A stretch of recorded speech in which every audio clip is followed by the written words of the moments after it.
It's a Vibe Check Tuesday, and we get to vibe check you on the Commanders as they start their off-season workout plans. It is phase one, which typically is without the coaches.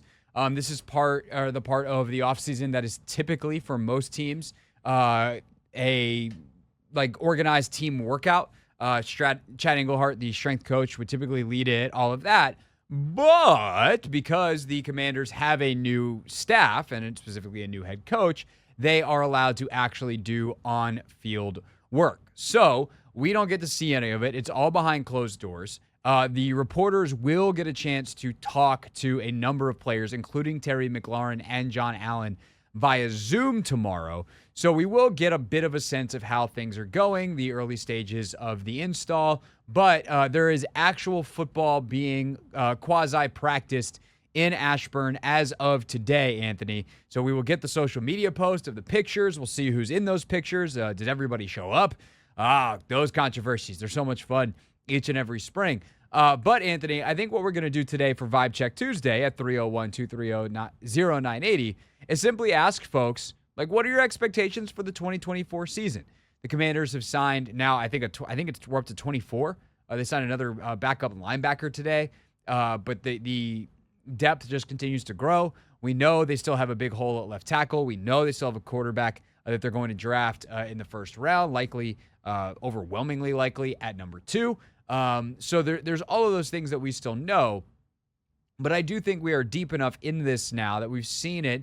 And, of course, the timing that we will start to see them on the field very soon, that we can say, what do we think this team will be in 2024? So 301-230-0980 is the phone number for you to chime in on that over the next hour. Anthony, I will let you, however, start. You get first crack at 2024 expectations. Wow, what an honor. I'm not going to lie. My expectations aren't too high because, again, I understand we are a couple of years away. But I just feel as though, our fan base, everybody want to see, some type of winning when it comes to, the football team in general. So I'm expecting, or I'm hoping we can go out there, play, and go maybe 7-10, 6-11, somewhere around there, just because I feel as though we have a lot of work to go. Again, we had to overhaul the entire roster. I mean, that seems to what's been done the last couple of weeks. And now we got to, gel. We got potentially a rookie quarterback coming in, new staff, new everything, to be honest. So I just think this year should just be all about, setting the foundation. So we're out there getting 6-7 wins. I think that's a step in the right direction. And then we build on it from there in the next couple of seasons. I think there's kind of two sets of expectations. I think there's the process expectations, and I think there's the results expectations. And I guess we're kind of looking for folks to chime in on both. I think the process expectations are you compete week in and week out. I think the process expectation is that you ultimately are able to line up every week and, not get blown out, be competitive through large stretches of games. And the things that are going to ultimately undermine you are the fact that you don't have the talent. And especially at the quarterback position, you will be looking at a rookie who is learning on the job and probably is going to make a few critical errors at times. And hopefully we'll all be responsible enough not to freak out about it and ultimately be able to, be able to handle it with some kind of care, some kind of actual responsibility in terms of the commentary, and just say hey, don't make the same mistake twice. Certainly don't make it 3 times. But we understand that you're a rookie and there's only so much you can do when you get got by an NFL defensive coordinator and a bunch of NFL veterans, which you will undoubtedly have on your schedule. But you also just don't have the playmaking that at times you're going to need a guy to step up and do something spectacular, and that those players aren't necessarily on this roster right now. Now, I certainly think that we could be in for some surprises. You have Deron Bland all of a sudden emerge out of nowhere, it feels like last year for Dallas, because this defensive coaching staff and a lot of the pieces that came over from Dallas know how to generate turnovers. So hopefully you get that. You have your Chins and your Luvus and some of these impact type of players on the defensive side of the ball that you're hoping can step up and help you be competitive, help get some of those higher variance plays, the turnovers, things like that. And then offensively, like, we'll see. But I also think what's going to be interesting to see is like how conservative or aggressive are they from the game plan standpoint, because I kind of feel like they should be hyper aggressive defensively and then pretty conservative offensively. And that formula could keep you around 500. And it's going to take some luck. It's going to take some bounces. But we talk about the process. That to me is the process. The results are somewhere between a 6-9 win team. And, if lo and behold, you get the number 2 pick that turns into CJ Stroud 2.0 and you've got quarterback play, well, now we can party. Now you're talking about a 9-10 win team potentially in the way that Houston was last year. Wasn't exactly the strongest division. I think it's going to be an interesting year in the NFC East. I could see it going any number of ways. But I'm not anticipating for the second straight year the number 2 overall pick having the best rookie season in the history of the NFL. That just seems unlikely. So I think, Anthony, I'm much more in the exactly where you are, 6, 7, maybe if some things go really well, 8 wins, and a good feeling about the future. That to me is, I think, where my hope is, and not even my hope, my realism is for 2024. Yeah, I mean, I think you said it perfectly when you split it up based on like process and results. Process-wise, definitely I agree. Defensively, we got a defensive-minded head coach. We've invested so much on the defensive side of the ball, and let's see if he can get the most out of those defensive players. And we have those guys under contract for the next couple of years, so why not lean on that and let that be our leading force, and then not to just put so much on the rookie quarterback. So I think you're absolutely right when you talk about Dan Quinn and the defensive staff inserting themselves and just trying to make the most of what we already have invested in that unit. Yeah, absolutely. And again, like, I think as long as they establish the play style and are competitive week in, week out, which kind of go hand in hand, I'm good with whatever happens in 2024. If they are a pain in the butt to play every week, and especially if it gets harder to play them as the year goes, then I'm good in 2024. I have no misgivings about the talent on this roster, where there are holes, where there are questions, and especially the limits of subpar quarterback play. I think I've seen enough of it at this point that I should know better, and certainly think that we learned that lesson in terms of consistency. But also we'll see what the game plan is week in and week out, because last year we never could have guessed that the game plan would be as subpar as it was. But we'll see what that is in 2024. What are your expectations? 301-230-0980. Got a couple calls already lined up, but plenty of phone lines open. What are your expectations for 2024 for the Commanders as they open their offseason workouts? Taking your calls for the hour here on a Vibe Check Tuesday. Right now, though, 301-230-0980. That is the Team 980 listener line, and we get things started with our question of the day. What are your expectations for the Commanders in 2024 on the day that they're starting their off-season workouts? And let's get things going with Nate in PG. Nate, what's up? You're on the Hoffman Show.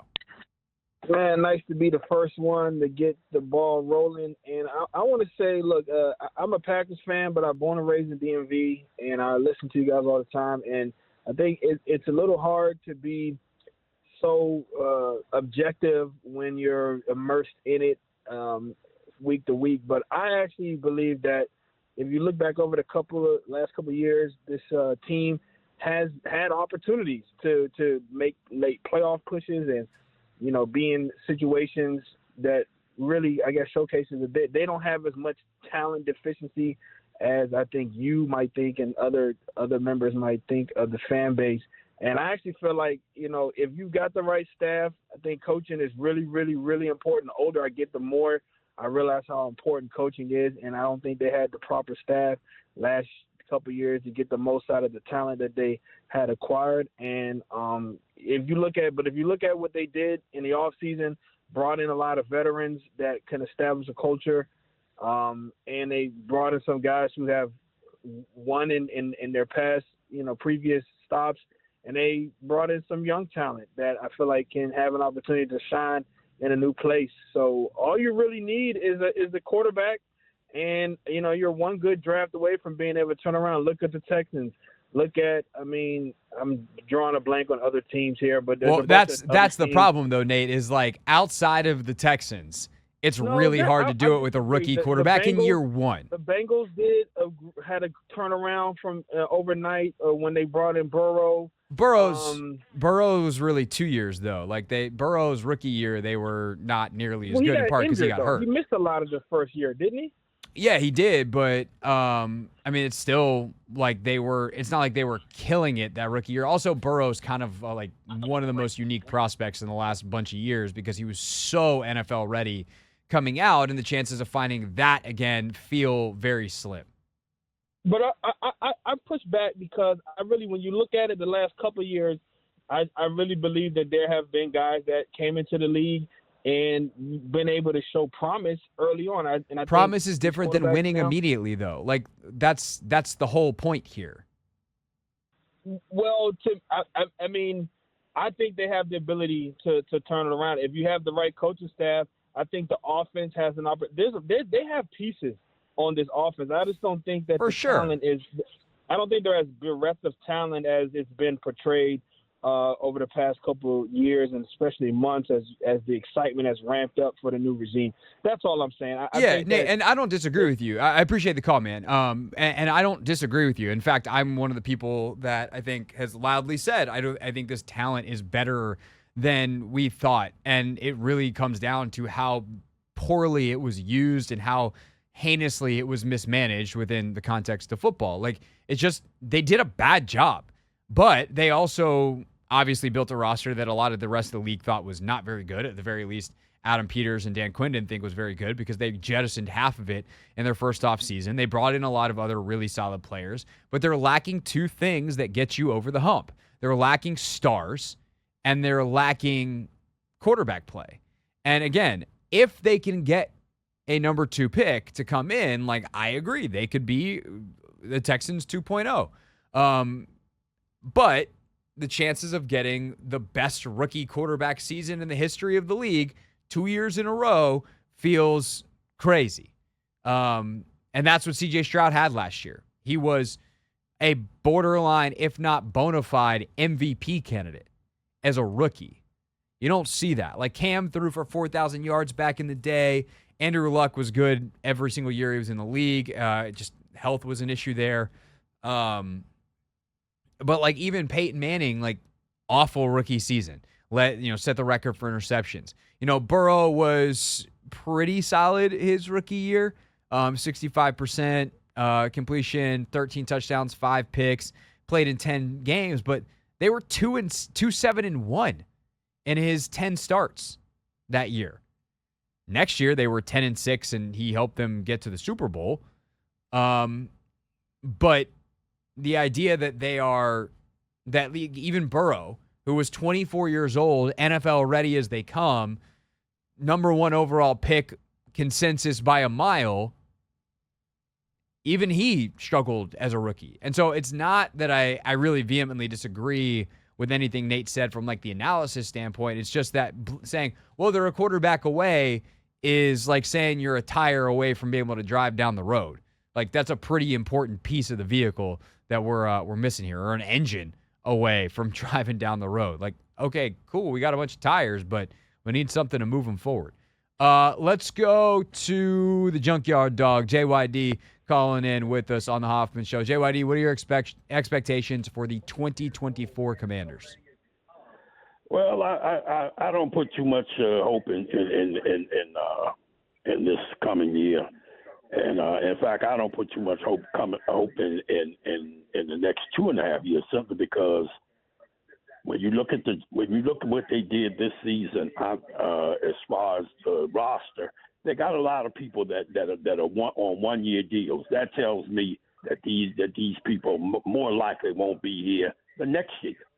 And when I hear so many people calling in talking about, well, we got 9 picks or whatever, this 9 picks is not a lot of picks when you're trying to fill out a 53-man roster. And plus, you have to count on at least maybe 1 or 2 of those people might not make it. So maybe you're talking maybe about 6 players that infusion that you might have. So I don't see. I say it's going to take at least 2.5 years to really say that you're ready for anything, and then you got the quarterback. Look, people keep like the guy that was just talking. You was just talking to. Mediocrity quarterback play does not cut it in the NFL. It does not get you anywhere. Yeah, I mean, it can get you like to 500 if you insulate it properly and you don't make those quarterbacks do a whole lot. But you're 100% right. So you 8. So you win 8 games or 7 games or whatever. Right. Whatever. But I mean, but is that really what you want? Not long term, but like, who cares about? I don't want to say who cares, but like in 2024, it is what it is. You can't get a star quarterback without letting them bake. Like you can't turn the temperature up to 800 degrees on a recipe that says 400 and cook it in half the time. Like that's not how player development works. I've listened to you all the time, Hartman, on your show, and you seem to be the type guy that also doesn't just look at yesterday. I think you look ahead as far as what you might want to do with your show and this and that and whatever. Sure. So you have to also. I look at it to say, okay, teams that are trying to build themselves, not just the Commanders, but now you talking about maybe next year. If there is a let's say for instance they trade back and let's say they wait to get a quarterback. Who's to say next year when you got prime time coming in, maybe his son is whatever, maybe he's the number 1 pick or the number 2 pick, and he says nope, don't want to go to Washington. Well, yeah, I mean, like, there's always the what ifs. I still think I'm not even saying like trade back. I'm saying you take a guy this year, he's just not going to be good this year. That doesn't mean he's not good next year or he's not good in 2 years. Okay, what's this thing? Another big question I got for you. What's this thing about Daniel's elbow? Oh, he's just got bursitis. It's a sack of fluid. It's fine. It's nothing.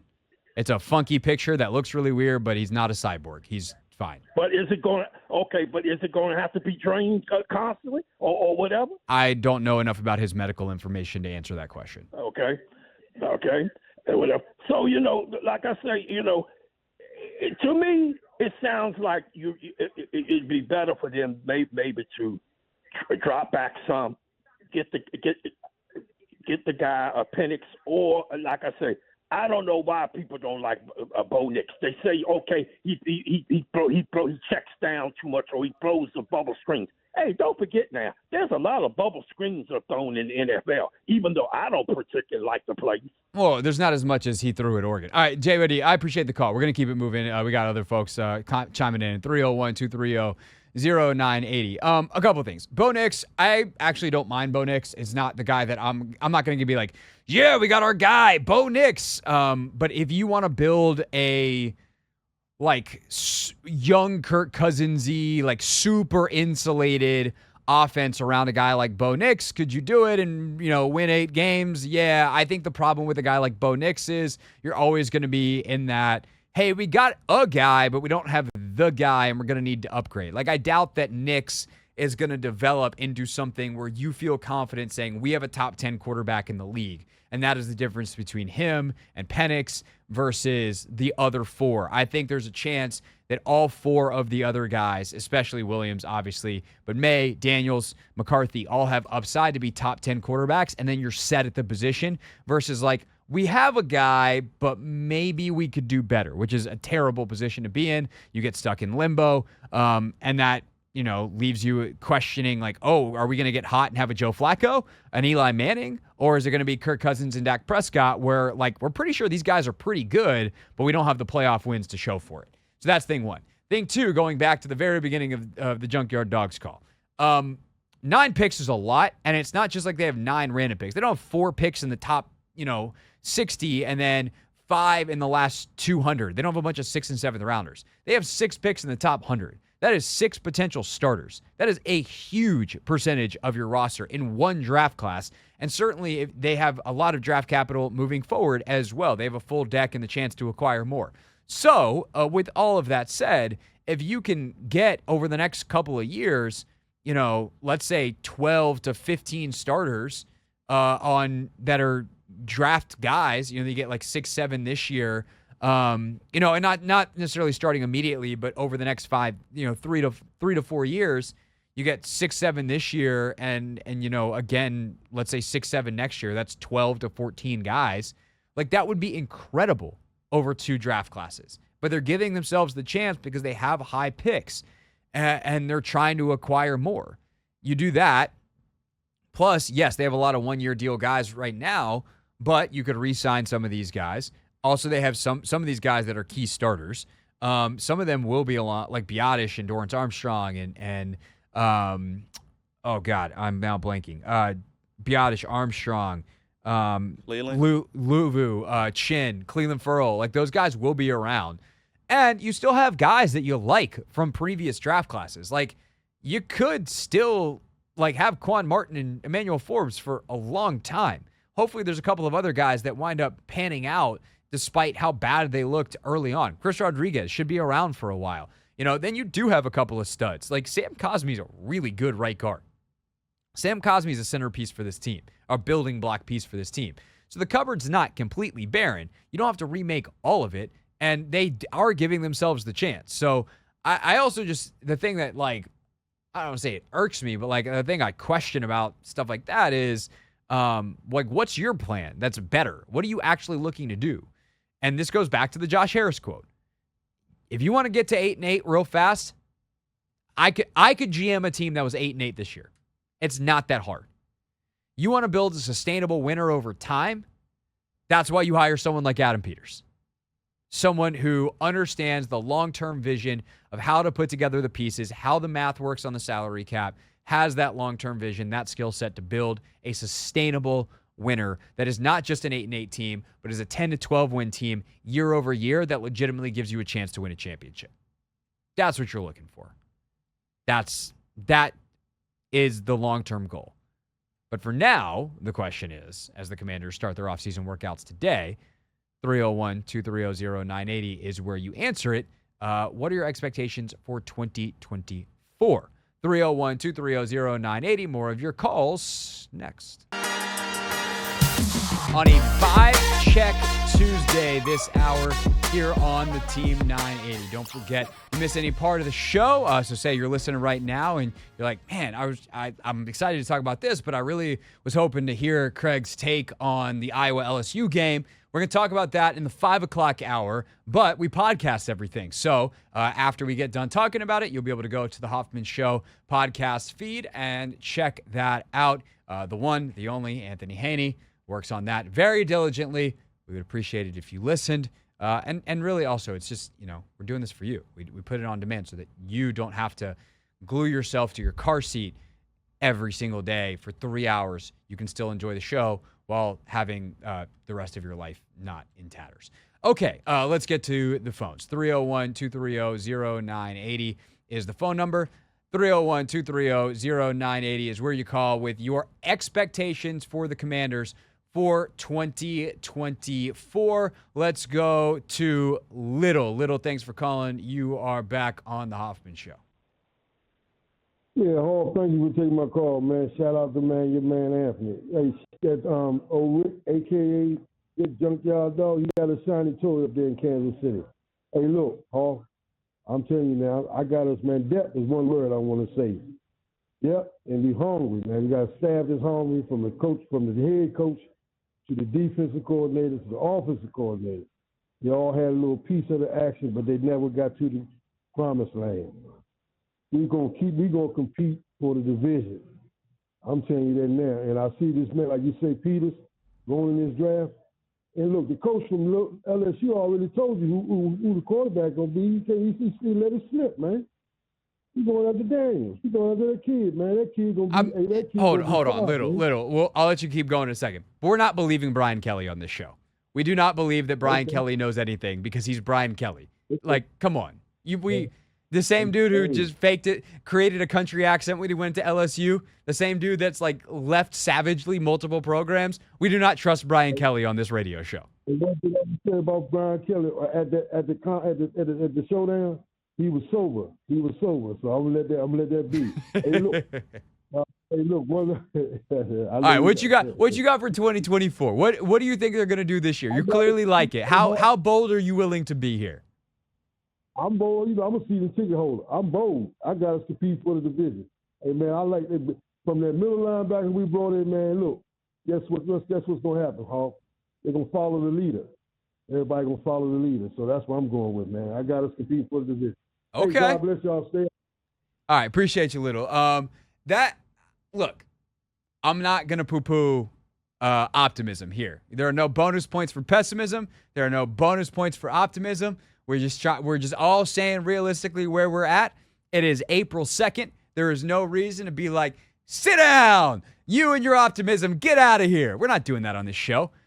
Do I think that is bold? Yes. It is. Is it my prediction? No. I do agree with a lot of the point. Like, I agree with a lot of what Little said. I just don't come to the same conclusion with that information, right? I do think that there's a hunger on both sides of the ball. I do think Cliff and Joe Witt bring something to their respective rooms in terms of that, like, hey, I got something to prove here. Joe Witt, because he feels like he's been passed over. Cliff, because he's looked at as a failure. And he's like, no, just like, watch what I do when I'm an OC. I'm going to remind y'all how good I am at this. And even if the head coaching thing's been more of a mixed bag. Obviously, DQ, second time around, he's got something to prove. There is a hunger to a lot of elements of this organization in a way that there hasn't been in the past. But more importantly, there's a competence to every area of this organization that there hasn't been in the past.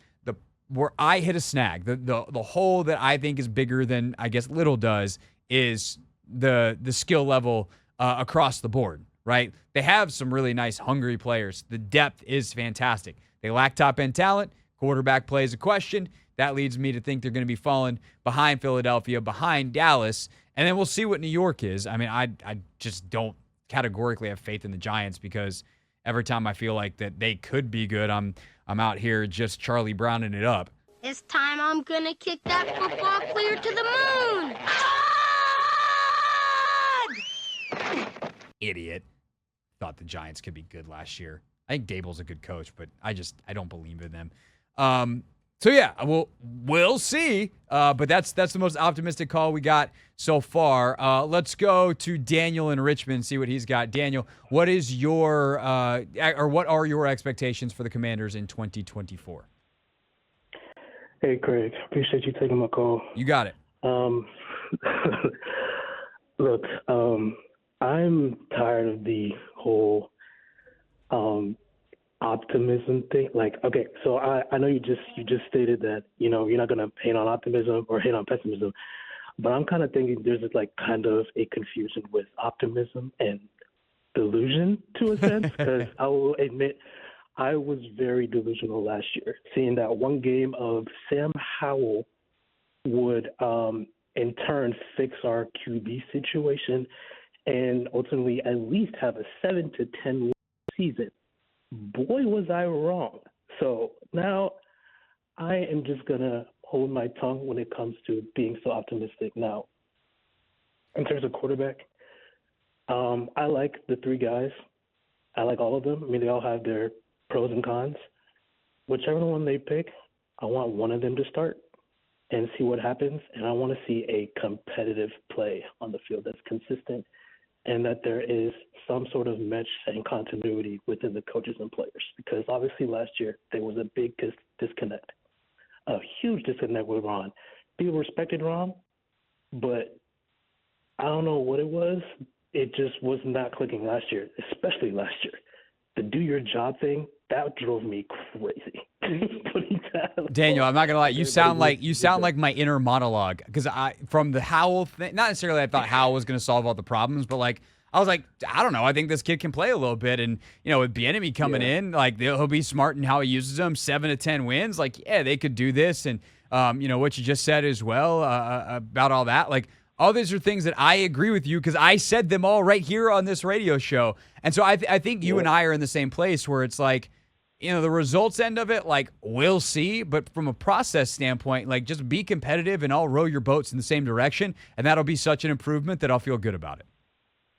Craig, do you know how many quarterbacks have started for this team since 2000? 472,563. Not quite that many. Do you have the actual number? No. 27 27. Yeah. since 2000. Anytime And you're it could be competing in a 29 bad with the- statistic with the Browns, you're in bad shape. Like that's ridiculous. So Yeah. I just want to see a competitive game, competitive games throughout. I believe in what Peters and Josh Harris are doing and all that. Like, I'm just trying to be positive in that way. Like, I know it's going to take process. Like, everybody that goes back to the Houston thing, that was once in a generation. Like, everybody needs to calm down. I know this whole thing, like, just because it happened before, it can happen again. But For sure. that's No, very, I agree with you. The very chances rare. are just so slim. Daniel, great call. Appreciate it. Thanks for listening. Thanks for calling in. This is, of course, Vibe Check Tuesday on the Hoffman Show. And you, like Daniel and JYD and everyone else that's called in before, can call optimism little, with his optimism. Daniel with his realism. All calls welcome. 301-230-0980. We got one more segment of them. 301-230-0980. And then we hit the college basketball from last night starting at the top of the hour. What are your expectations for the Commanders in 2024? Let's start off with RC and Indian Head. RC, thanks for calling. You are on the Hoffman Show. Yeah, Craig, thanks for taking my call. I'm going to say that I think that Dallas, Washington, and the Giants, not the Giants, Philadelphia is going to be close in performance and games, because both of the other teams are rebuilding, and Dallas is in the fit, and Philadelphia is in the fit, so they're rebuilding as well as Washington. Now, I will say this, even though you asked that question, what's your prediction for 2024? Washington could have won more games last year than they did, because they wanted to have more picks in the draft. Now, when they bought No, they just sucked down the stretch. Like, they were a bad football team. They did not lose intention. Now, I'm not entertaining this. We got too many other calls. That is a silly premise. I am not doing that. That was a bad football team that was coached like crap. And I've covered this team since 2015. I've covered a lot of bad football. That is the worst stretch of football that I've seen in that entire time. They had like fourth string quarterbacks some of the Gruden years, and it was not as bad as some of the football that they played in the back half of last year. We're not doing that. That doesn't mean that that some of these players aren't better, but it wasn't like they tanked. Not the case. Let's go to JT. JT, thanks for calling. You are on the Hoffman Show. What's up, Greg? What's up, bro? I'm good, man. But my prediction is if we get Jaden Daniels, I'm saying that we'll be 8-1, and then if we select May or McCarthy, because I think they'll be more of a project and not ready to play, so we'll see Mariota for too much of what we really want to see of him, and I think we'll end up going like 6-11 if Mariota plays a lot until the rookie gets in. JT, I think it's a great call. It's an interesting concept, because I don't disagree that their best option for next year of all the options on the board might be Jaden Daniels, or might not be Jaden Daniels. He is the most ready of the three. I don't know that he's the best guy long-term, which is obviously a discussion that we've had ad nauseum and will continue to have as we continue to break things down over the next month leading into the draft. But for next year, I think you can build an offense that uses some of Jaden Daniels' strengths that match up well with some of the strengths already on this football team. And I do think he's the most pro-ready guy. So I think that's an interesting take that I like. Let's go to Billy, who I think has an equal but opposite take, if you will. Billy's down in Miami. Billy, what are your expectations for the Commanders for 2024? Hey, Craig.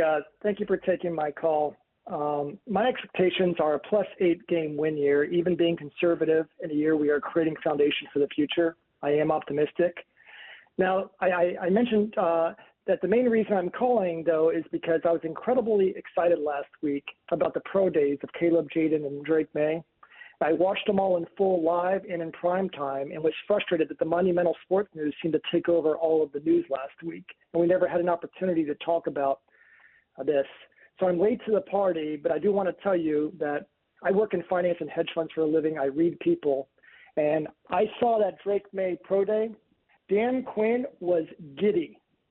And there is no question in my mind right now that they were going to be taking Drake May, which makes me happy. And I kind of agree with the other caller that, you know, it depends on who we take depending on our success, because Drake might be a work in progress. But I'd love to do a gentleman's bet with you. I'll even give you odds that we will be taking Drake May. I mean, they almost like they wanted to jump in the huddle. They were so excited. Billy, I'm too smart for this. I also have seen the betting markets shift. You can't get me on odds because right now Drake May is the odds-on favorite. So that was a nice try. But no, the betting markets have been, I think, behind a lot of the analysts here being like, no, they're still going to go Jaden Daniels, for whatever reason. Vegas knows things. They don't air condition the desert because they lose out there. But literally today, I think all the markets shifted, or in the last 24 hours, all the betting markets shifted, and Drake May is now the favorite at number 2, according to Vegas. Did you see Dan Quinn? Did you see his face? They also had moments with, people point to the Adam Peters moment with Jaden Daniels dapping him up before they get started. Like, the rumors out of Michigan were that they had a great meeting with J.J. McCarthy. So I think it's too much to read body language. I think you can like multiple guys. Ultimately, it's going to come down to one, and I think that's the fun of it. But I hear you. I think some of this, Drake's last 10 minutes of that pro day was insane. He also did all the other stuff that drives you nuts. I mean, it was kind of the thing, is like these pro days have shown you all the things that if you watch the tape, you're like, yep, nope, confirmation, saw it in person. So it's been an interesting process for sure. Billy, as always, thanks for the call, man. We got a bunch of other calls on the line, so I'm gonna have to let you go. And I want to try to get to Shaq and AJ before the time is out. Apologies to Billy. Let's go to Shaq. Shaq, thanks for calling. What are your expectations for 2024? What's up, Hall? Thanks for taking my call. You got it. My expectations, I think we can win about 9 to 10 games, and here's the reason why. Number one, I think Jaden Daniels is the pick. He's going to bring so much electricity and excitement. Our defense is going to be better. We got better minds on defense. And I think that we're not going to be passing the ball 60 times a game, and it's not going to be all on his shoulders the way it was when Sam Howell. And I think if we get the city and the crowd and everything behind our team, I think that's going to help us out a lot. I think we could have a season similar to the Texans. Yeah, I mean, I hear you, and I think that there is a version of events where it could go down like that. I just think that's unlikely. Like, as a ceiling, I hear you. I think in terms of like where I would make my prediction, it's a lot closer to the 6.5 number that Vegas put out. But I don't think it's totally unreasonable if they play it the way that you said in terms of a game plan. It looks a little RG3-esque actually in terms of 2012 and the way they built that offense and really leaned on Alfred Morris and some of the weapons that they had. Shaq, thanks for the call. Last but not least, let's go to AJ in District Heights as we're up against the clock here. AJ, finish us off here. Your expectations for 2024 for the Commanders. Yeah, thanks for taking my call. I think my expectation is just to be patient. Only three quarterbacks on their rookie deal, because I know this trend for rookie deals and winning on your rookie deals is a thing in the NFL, but it's only happened 3 times. Really, Pat Mahomes, who won it in his 3rd year. I think Russell Wilson won it in his 2nd year, and Joe Burrow, who went to the Super Bowl in his 2nd year. So it's not like a thing where these rookies are going to automatically come in and win. So I just think everybody just needs to be patient. I am excited. I think we had a playoff team last year, but I'm glad we didn't make the playoffs because we got the coaching staff, the GM, and now we got the number 2 pick that we want. So I think we're a good team. I think we could make a playoff push last year, but I'm all about Super Bowls. And so I think it's going to be a couple of years for that. Yeah, no, AJ, appreciate the call. Thank you. And I'd add Brock Purdy is on his rookie contract, obviously made the Super Bowl last year. But look at the rest of that roster. Look how much high-end talent. This is my thing. Like, Brock Purdy, one, is way better than we ever thought. So we need to stop talking about him like Mr. Irrelevant. Like, Brock Purdy is probably a top 10, borderline top 10 NFL quarterback. I know it doesn't look the same as some of the other guys, but, like, all he does is deliver the ball on time, on target. Excellent work out of him.